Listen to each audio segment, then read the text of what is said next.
வணக்கம் ஃப்ரெண்ட்ஸ், நான் உங்கள் குரு மணிகண்டன். இந்த வீடியோவில் வந்து பக்தி அப்படின்னா என்ன அப்படின்னு பார்க்க போகிறோம். ஓகே, இது என்ன பெரிய மேட்ரு? பக்தினா எல்லாருக்கும் தெரியாது அப்படின்னு நினச்சிப்போம். பக்தினா சத்தியமாக நிறைய பேருக்கு தெரியாது. 99% ஹியூமன் பீயிங்ஸ்க்கு பக்தினா என்னன்னு தெரியல. ஓகே, ஸோ அது வந்து நம்ம பார்க்கணும். கண்டிப்பாக அதை புரிஞ்சுக்கிட்டு பக்தி பண்ணால் ரொம்ப நல்லாயிருக்கும், யூஸ்ஃபுல்லாக இருக்கும். இல்லைனா நீங்கள் பண்ணுற பக்தி வந்து வேஸ்ட் ஆஃப் டைம். சரியா?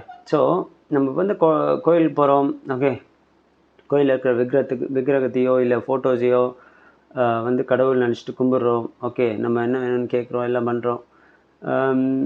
ஸோ அதை விட்டு வெளியே வந்தால் அது மறந்து போயிடுது, அவ்வளோதான். ஓகே, அதுக்கப்புறம் நம்மளோட லைஃப்பில் நம்ம வேறு, நம்மளுக்கு இருக்கிற பிரச்சனை, ஓகே, நம்ம ஃபேமிலியில் இருக்கிற ப்ராப்ளம், நமக்குள்ளே ரிலேஷன்ஷிப்பில் இருக்கிற பிரச்சனை, ரோட்டில் போனால் மற்றவங்க கிட்டே இருக்கிற ப்ராப்ளம், அதாவது அவங்கக்கிட்ட நடக்கிற பிரச்சனைகள்.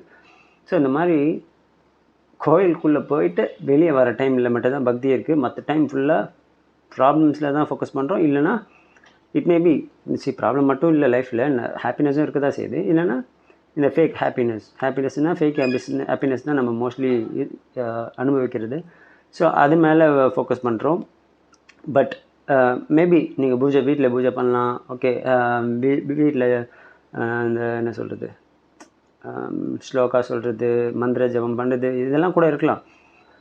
நீங்கள் என்ன பண்ணாலும் ஃபஸ்ட்டு ஆன்மீகம்னா என்ன புரிஞ்சுக்கிட்டு அதுக்கப்புறமா தான் பக்தி பண்ண ஆரம்பிக்கணும். ஓகே, ஏன்னா ஆன்மீகமும் பக்தியும் இப்போ டிஃப்ரெண்ட்டாக தான் இருக்குது. இந்த ஒன்றா தான் இருக்கணும். ஆக்சுவலி புரிஞ்சுக்கிட்டு பண்ணால் தான் அது பக்தி. ஓகே, சும்மா நீ இப்போ என்ன தான் சிவன் கோயிலே உட்காந்துருந்தாலும் சரி, கிருஷ்ணர் கோயிலே உட்காந்துருந்தாலும் சரி, சர்ச்சிலே உட்காந்தாலும் சரி, மசூதிலே இருந்தாலும் சரி, யூ ஆர் நாட் டூயிங் பக்தி. Because you don't know who is God. நீ கடவுளே யாருன்னு தெரியாமல் பக்தி பண்ணி என்ன பிரயோஜனம்? ஓகே, முதல்ல அதை புரிஞ்சுக்கிட்டு தான் பக்தி பண்ணணும். அப்போ தான் அது பேர் பக்தி. ஓகே, ஸோ இப்போ கிருஷ்ணரை கும்பிட்றோம், சிவனை கும்பிட்றோம், ஓகே, எல்லாரையும் கும்பிட்றோம். பட் அவங்க யார், எதுக்காக அந்த மாதிரி உருவமெல்லாம் நம்மளுக்கு கொடுத்துருக்காங்க? இதெல்லாம் ரியலைஸ் பண்ணாமல் கடைசி வரைக்கும் சின்ன வயசில் அம்மா அப்பா சொல்லி கொடுத்தாங்க கும்பிட சொல்லினா, கடைசி வரைக்கும் நீயும் உன் பிள்ளைங்களுக்கு அதே சொல்லி கொடுத்து நீ அதே மாதிரி கும்பிட்டு சாகிறதுக்கு நீ யார்? நீ ஹியூமன் பீயிங் தானே, உனக்கு 6 அறிவு இருக்குல்ல. ஓகே, ஸோ யோசிக்கணும். ஓகே, ஃபஸ்ட்டு கிருஷ்ணர்னால் யார், எதுக்காக அந்த ஒரு உருவத்தை நம்மளுக்கு கொடுத்துருக்காங்க, எதுக்காக அந்த கதையெல்லாம் சொல்லியிருக்காங்க? சிவன்னா யார், எதுக்காக அவரோட பற்றின கதையெல்லாம் சொல்லியிருக்காங்க, எதுக்கு அந்த உருவம்லாம் கொடுத்துருக்காங்க? ஜீசஸ்னால் யார், எதுக்கு அந்த ஸ்டோரி சொன்னாங்க, எதுக்கு அந்த உருவம் அவருக்கு கொடுத்துருக்காங்க?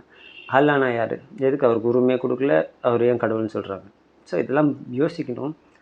யோசிச்சுட்டா தான் அப்புறமா தான் நீ யாருன்னு புரிஞ்சிக்க முடியும். ஓகே, நீ யார், அவர் யார், கடவுள்ன்றது யார், அவங்க 2 பேருக்குள்ள கனெக்ஷன் என்ன?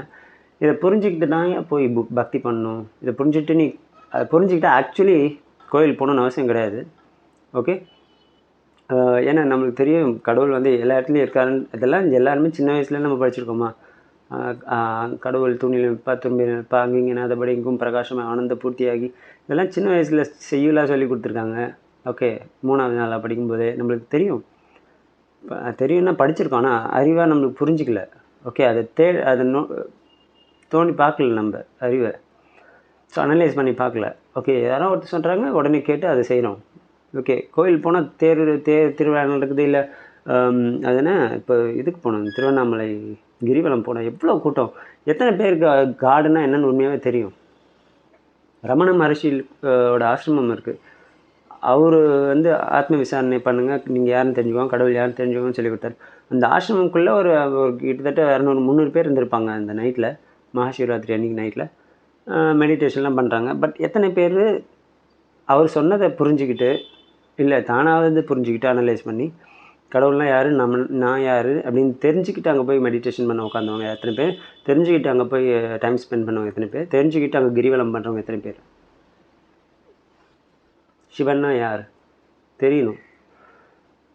ஸோ நிறைய போயிட்டுருக்கு, அதுக்கு டைமே ஸ்பெண்ட் பண்ணுறதில்ல. ஓகே, சும்மாலாம் நம்ம வாழ்க்கையிலே ஓடிக்கிட்டு இருந்துட்டு பணத்தை சம்பாதிக்கிறது, ரிலேஷன்ஷிப், ஜாலியாக என்ஜாய் பண்ணுறது, இதெல்லாம் மட்டும் பண்ணிக்கிட்டு இதெல்லாம் பண்ணக்கூடாதுன்னு சொல்ல, பண்ணுங்கள். பட் கடவுள் யாருன்னு தெரிஞ்சுக்கிட்டா அதை அப்ளை பண்ணும் எல்லா இடத்துலையும். ஓகே, ஸோ அதை பற்றி அனலைஸ் பண்ண ஆரம்பிங்க.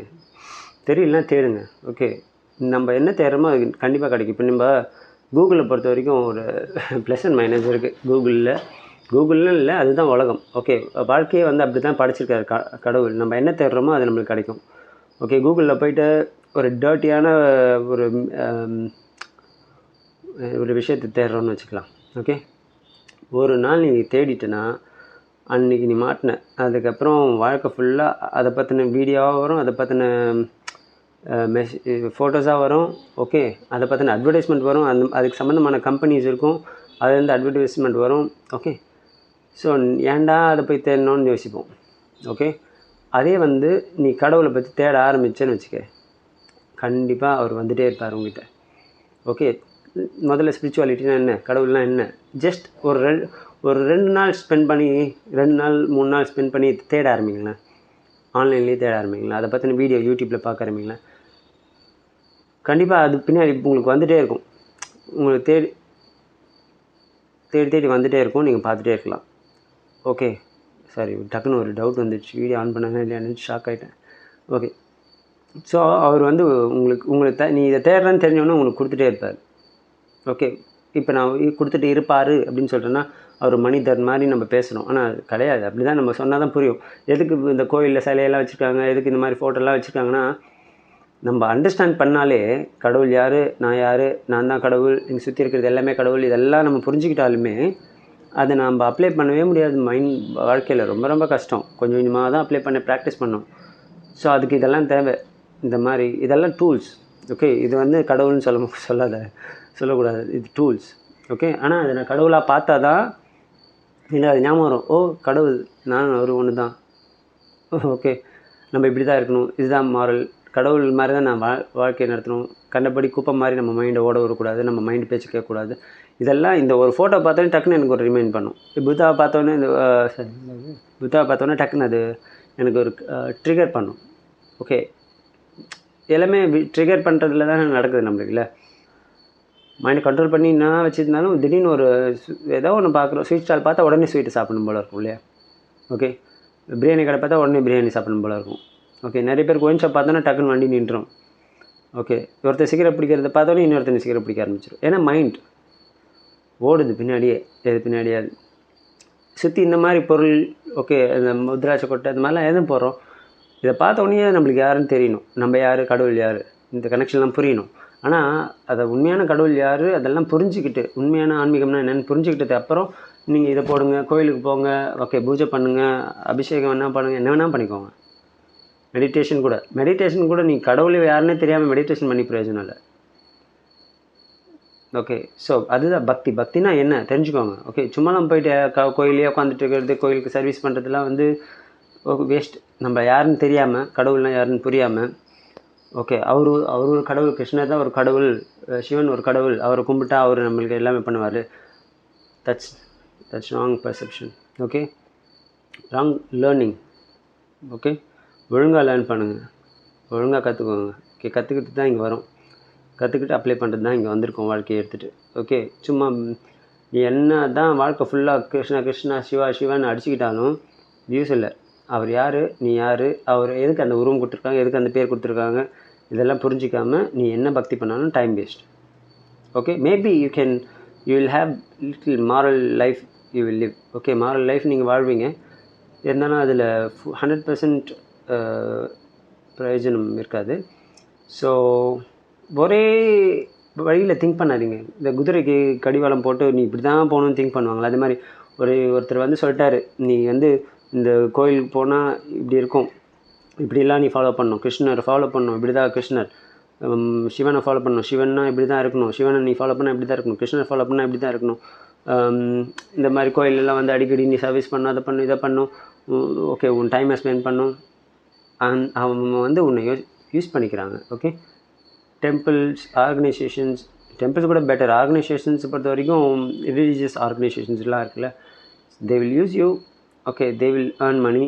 ஓகே, அது எப்படிலாம் யூஸ் பண்ணிக்கிறாங்க நம்மளுக்கு தெரியாது. அவங்க நல்லதுக்கு யூஸ் பண்ணாலும் இல்லையோ, முதல்ல எல்லாமே நீங்கள் என்ன பண்ணாலும் முதல்ல நீ யார், கடவுள் யார் புரிஞ்சுக்கிட்டு அதுக்கப்புறமா பண்ணால் மட்டும்தான் அது யூஸ்ஃபுல்லாக இருக்கும். அதுதான் பக்தி. ஓகே, ஸோ பக்தி யோகான்றது என்ன, யோகானா ஒரு சாதனா, அதாவது டூல். ஓகே, நம்ம வந்து கடவுளை அடையிறதுக்கான வழியில் 4 வழி இருக்கு இல்லையா? பக்தி யோகா, ராஜயோகா, கர்ம யோகா, ஞான யோகான்னு சொல்லி. ஞான யோகா தான் ரொம்ப ரொம்ப இம்பார்ட்டண்ட். ஓகே, அறிவு வரணும் முதல்ல. ஞான யோகா வராமல் மிச்சம் 3 யோகாவே நீ பண்ணாலும் பிரயோஜனமே இல்லை. ஓகே, ஸோ அதை முதல்ல பண்ணுங்கள். ஓகே, மற்ற எல்லாமே இப்போ எல்லாமே 4 யோகாவும் பண்ணி ஆகணும். பட் ஞான யோகா இஸ் வெரி இம்பார்ட்டன்ட். அறிவே இல்லாமல் நம்ம என்ன பண்ணி என்ன பிரயோஜனம் இருக்குது இல்லை? ஸோ தயவு செஞ்சு புரிஞ்சுக்கோங்க. ஓகே, நிறைய வீடியோஸ் இருக்குது. ஐயோ எவ்வளோ வீடியோஸ் இருக்குது ஸ்பிரிச்சுவாலிட்டியை டீச் பண்ணுறாங்க. ஸ்பிரிச்சுவாலிட்டி டீச் பண்ணுறன்ற பேர்லேயே ஏமாத்துறவங்களாம் இருக்காங்க.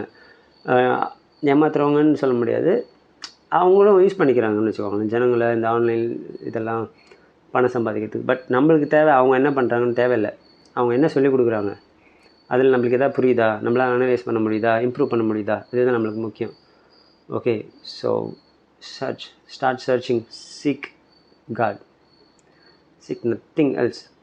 ஓகே, மற்றதெல்லாம் ஆட்டோமேட்டிக்காக நடந்துட்டு தான் இருக்கும். ஓகே, ஸோ அடுத்த வீடியோவில் வேறு ஒரு டாப்பிக்கோடு பேசுகிறேன். நன்றி, வணக்கம்.